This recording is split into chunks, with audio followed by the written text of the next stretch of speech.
This is the exact reason why I'm a little intimidated to make this video. Look at this. This is amazing. There's all their stuff. Please go check them out. This world is amazing and is like perfect for this video. Thank you so much. This community has basically said everything there is to say about this incredible game, but I still want to yap about it because I've been talking into a void on my streams for like the last year and a half, and I gotta talk about this fucking game! Hello there, my name's Kyo, and today, I'm in the Hazuki residence. Now, just before we get started, I wanted to talk to you guys about my first video, thank you. I got so many sweet comments and DMs, and even the person that inspired me to make the video in the first place commented on my video, and it just really made my day. So Maglot, thank you very much, and to you as well, Pivot, for the kind words and support. Today I'm going to be talking about one of my favorite games ever made, Shenmue. Created by Yu Suzuki, who is a prolific video game designer, especially in the arcade era of video games. But there's a ton of other better videos that explain this better than I can today. So I'm gonna link those down below if you're interested in the history of this game. You should definitely check those out. And I'll also be linking a playthrough of one of my favorite content creators playing through the whole game for their first time and just like experiencing it. This game is so important to me, and I'm gonna try my best to explain why that is today. Wow, it's still kind of surreal actually just sitting in the Hazuki residence. Oh man, kind of a dream come true for little Kyo. So I visit my cousins a lot growing up, especially during summer break. And most of the time we'd be out in the paddocks riding the horses, or collecting bugs, or just running around being idiots and playing pretend in the field. We'd even go swimming and rock climbing and hiking, you name it, we did it all. But some of my favorite memories are just when we'd unwind after dinner or something, or after lunch, and whip out the Dreamcast. My cousin was several years older than me, and so was already sort of into the like console modification and sort of like hacking and stuff. So not only did we have a Dreamcast, she also had a fully configured Xbox, like original Xbox, that was jailbroken and like had every Dreamcast game you could imagine on it. So we played games like Sonic Adventure 1 and 2, Jet Set Radio, Crazy Taxi, Ill Bleed, you name it, we wanted to play it. But the one that always stood out to me the most was Shenmue. Figuring out that game together with my cousin is some of the most powerful gaming memories that I have. Like, I'm talking we were there with like spreadsheets and notebooks, just trying to write things down and remember where to go. There's something about the era of video games where you didn't have the internet to just look up everything. We did have the internet, but it was dial-up, and my auntie was a big fan of using the phone, so using the internet whilst I was there was probably not an option for the most part. Though I did play a ton of that Windows XP pinball game. What's that one called? You know the one. And during summer break, we were often just allowed to stay up a bit later because our parents would be also just having a great time, and usually we'd have like a barbecue or something, and after the barbecue, we'd sit down and game for hours. So things were pretty good during summer break, for sure. And the summer that we played Shenmue was definitely one of my most like formative gaming experiences.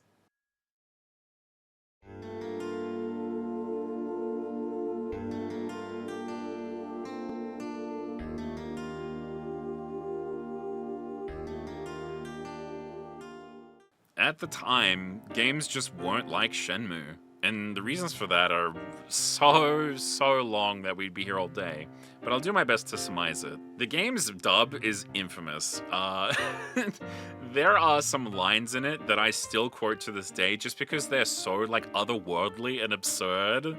Like, I still remember one of the first conversations you can have in the game. You approach this woman towards Dobuita, and she says, "Oh, hello, Ryo." Oh, hello, yo. My friends and I still quote that to this day. It's just so good. But there are so many lines like that in the game. I'll play a few now. Excuse me? Oh, no. I just can't now. Do you know of any places where sailors hang out? I don't imagine they'd be here. Probably the red light district, eh? Nowadays, soccer is hip.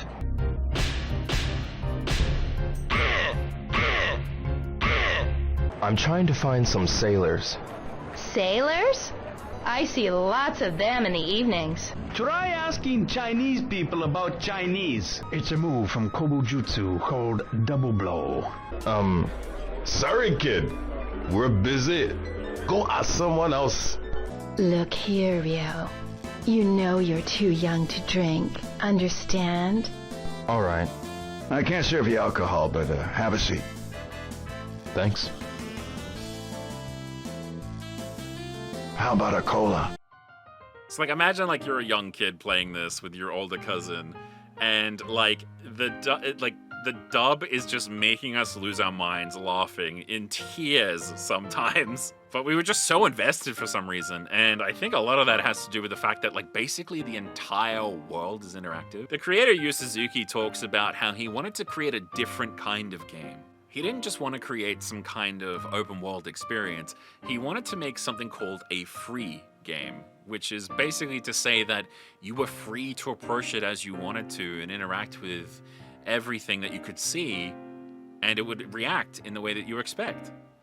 So much so to the point that there are hundreds of NPCs throughout the Shenmue series who just go about their lives whether or not you interact with them or not. You can go entire playthroughs without speaking to everyone. So every time that I boot up Shenmue and I play through it, I at least experience a couple of different things I didn't even know were in the game. It's just one of those experiences that really stuck with me, you know? Like, I remember thinking, this is like all these people are living in this tiny little box, you know, in the Dreamcast, and they're simulating this whole town. Like, how is this even possible? Like, as soon as I pulled a drawer out in Rio's room the very first time I was playing with my cousin, and I started to rummage through the objects and stuff, I realized the game that I was playing was very special immediately. Not me just forgetting that I wasn't wearing my glasses. Whoops, 1 second. There we go. I'm no longer naked. Thank God. So it was like this culmination of things that made it really special to me. Like rummaging through the house. I think my cousin and I spent like a good 30 minutes just going through all the stuff in the house. And that actually ended up helping us a lot throughout the rest of the game. You see, there's actually like a tiny key that you can get in your father's drawers. And that key is used for something way later in the game that I won't spoil in this video, but it's just so cool. So we're rummaging through the house and we're having a great time and we're laughing at the silly dub and everything. And then we stepped out the front door and we made our way to Dobuita. And once we realized the scale of the world and we could talk to anyone that we came across, we talked to everyone. We wanted to see all the funny dialogue and find out everything. And this is where notes come into play when we were playing this game. Shenmue is a video game about walking around kind of aimlessly, trying to find information about the murderer of your father. Oh yeah, I forgot to mention that. Your dad dies at the start or whatever. Get up. I'll allow you to die like a warrior.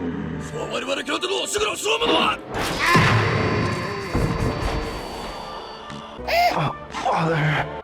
Just a tiny, minor piece of information. It's whatever. So we're going around just asking NPCs questions. And you know, a lot of people actually dislike the game for this. You're just kind of like aimlessly wandering around, trying to find out any information, trying to find the specific fucking NPC you have to talk to figure out what you need to do next. But the thing is, the game is surrounded in choice. You don't have to be doing that quest. In fact, I'd argue the main story is probably the most boring part, if I'm being honest. Not the narrative itself. The narrative is interesting and the characters are interesting. But like, there's just so much to do in the game, guys.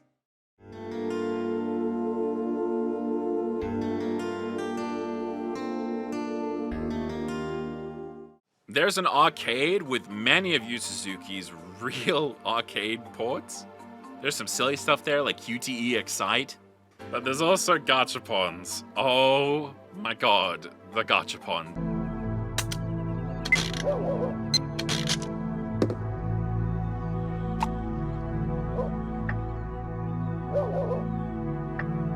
This is cool. Every time I play, for some reason, I just try and collect all of them. It's so addictive seeing that little list that you get, just filling up with all the gachapons. Anyway, I could be here talking all day about gachapons and gambling. Oh, fuck. That's the second time I've booped the mic in this video. There is just like a ton of gambling in the Shenmue series. like Lucky Hit from the second and third games, and the slot machines and the gachapons in Shenmue 1, which I might have a little addiction to. I have an entire save file just dedicated to basically just blowing the money that Ine-san gives you every single day, and being an irresponsible jerk basically, and just staying out way too late gambling until Ryo inevitably walks home himself. Because you actually have a curfew that if your caretaker Ine-san notices you staying out too late, very often she gets kind of upset with you. Ryo-san, you're home. Oh, hi, Ine-san. I was worried because it was getting late. Don't worry. I'll always be home by 11 o'clock. I do not wish to nag you, but... Yes, I understand. Like, she's just so sweet about it for some reason. There's even a fortune teller that you can pay that will allow you to determine which slot to roll on for the best luck at getting the jackpot. And also what color of the gachapon machine that you should use to pull to get the best odds of getting the rare ones. Please show me the future. Very well. Aha, I can see it now. Even these vending machines have gambling in them. There's a chance that you'll get a lucky can that you can turn in at the Tomato Mart, which, by the way, has one of the best soundtracks for like anything in a video game, period. Yo, may I help you? This.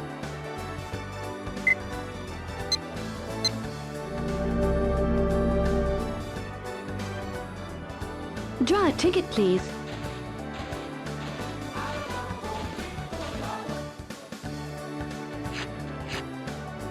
I won.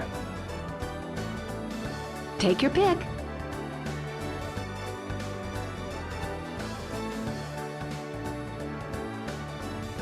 We're a big fan of Tomato Lady on our stream. There's even these like areas that you can like practice your moves in, because if you didn't know, Shenmue was originally designed as a Virtua Fighter RPG. I'm a pretty big fighting game player myself, but Virtua Fighter is just one of those series that completely missed me, so I've been retroactively going back and playing them, actually through the new Yakuza game. And they are so fun, by the way, they are so fun. Some people don't really like the combat system in Shenmue, but there are some clips of people getting really good at it, and it's like watching a movie. It's crazy.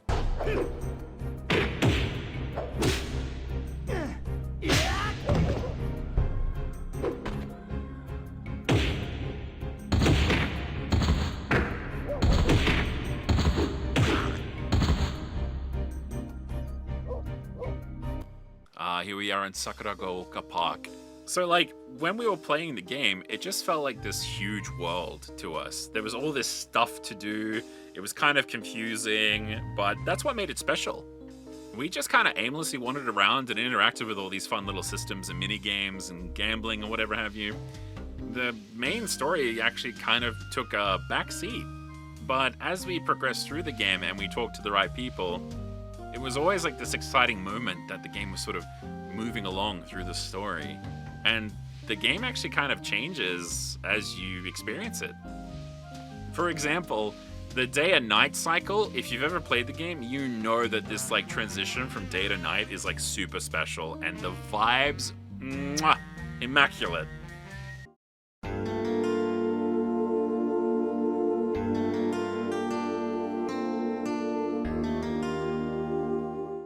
There's kind of an infamous part of Shenmue 1 where you're looking for Charlie, and there's just like a lot of times kind of, if you don't know what to do, you're kind of aimlessly just wandering around talking to people, hoping you'll find the right person that actually knows who the fuck this Charlie guy is.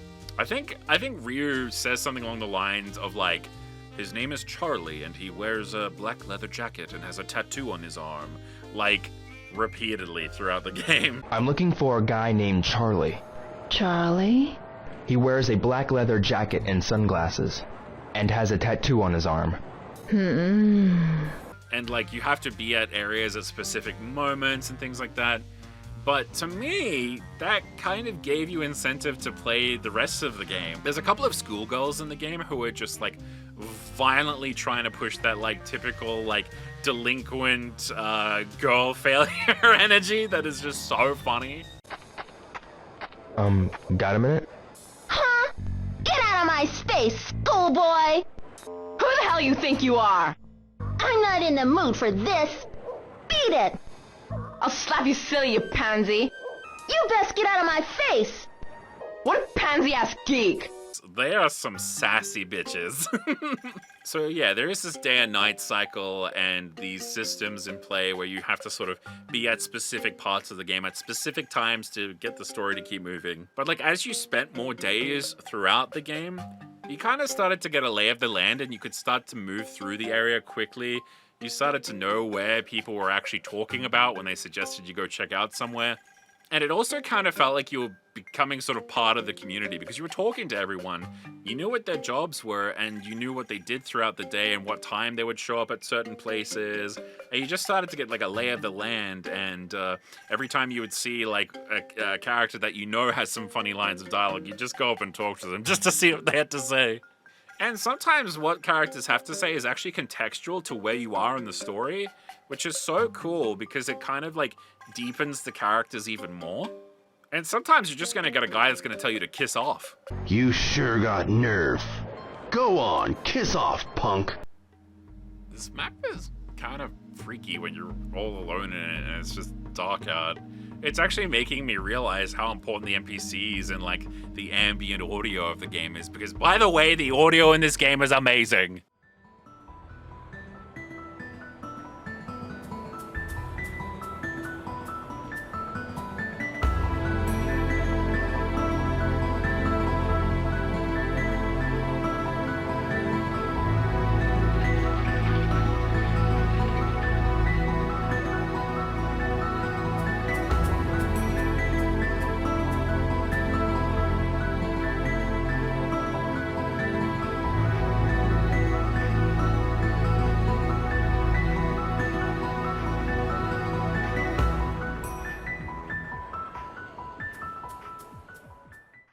But yeah, a lot of those sounds are like living rent-free in my brain to this day.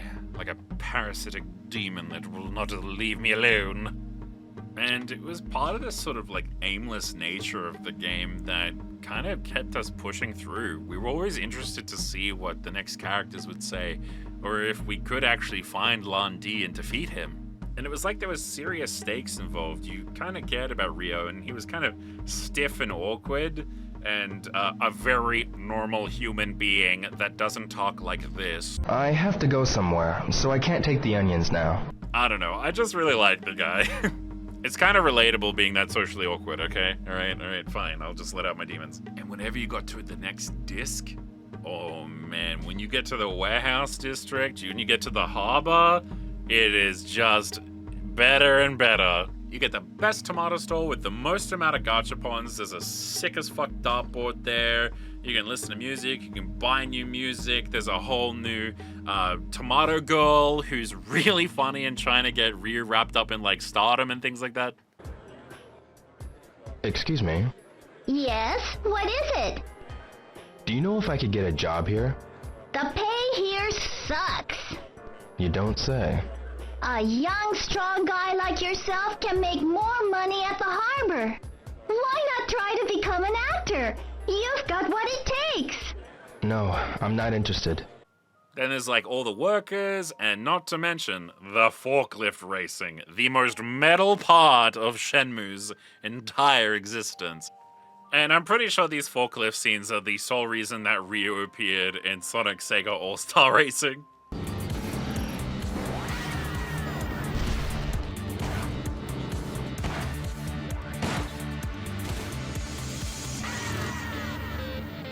I'm going to be trying to avoid spoilers as much as possible here, but basically Lan Di, the guy that we're trying to find who's killed our dad, has basically vanished from Japan, and we need to save up money to be able to chase him. So we get this job at the harbor, and every day starts with a very practical, very realistic, and totally not unhinged or wildly unsafe forklift racing.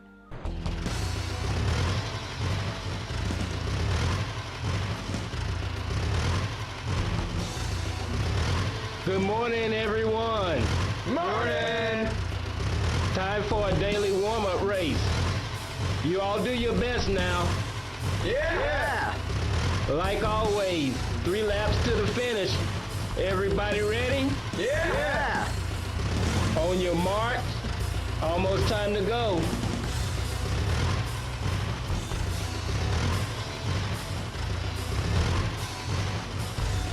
Ready? Go! I don't know why every time I get to that part of the game, I'm just like, fuck yeah. Let's go, forklift time. I'm gonna be forklift certified, god damn it. So basically Shenmue just holds a very special place in my heart. I know it's probably nostalgia and rose-tinted glasses and yada yada, but the game was special to me, and my cousin and I bonded a lot while playing it together. These days, her and I live very different lives, but we still think fondly of those times playing like PS1 and Dreamcasts and Xbox games together during the summer breaks. Those were good times. Yeah, I just kind of wanted to gush about it a little bit. There's also something to be said about Shenmue 2, which I appreciate so much. They kind of just took everything from Shenmue 1 and just like increased the scale to an absolutely insane degree. But there are some pain points with Shenmue 2 that I just really dislike. Like this fucking guy. Left! Left! Okay, unless I tell you otherwise, keep pushing forward! Sure.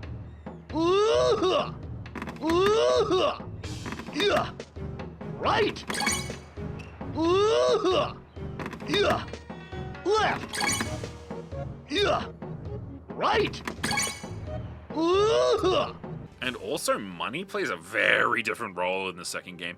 You're like constantly fighting to just exist in Shenmue 2. Even from the get-go, you're immediately in debt because you get given this room that you have to pay for every single day.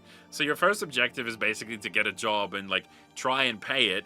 But the amount of money you make is so small, and there's just so many things I want to fucking do, man. It feels like kind of hard. I don't know, maybe you Shenmue 2 pros out there can tell me some cool way to earn some money in that game and just like have a blast with it. Because I do kind of love what Shenmue 2 offers. There's just so much. And Shenmue 3 is also quite special to me as well. But it always makes me yearn for the first game again, whenever I play it.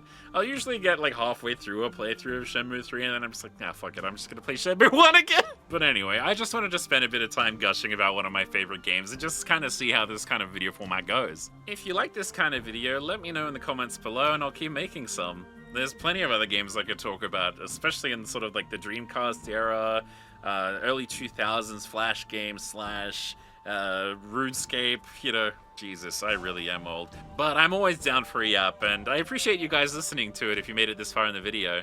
But I'll see you next time with something else. Bye-bye!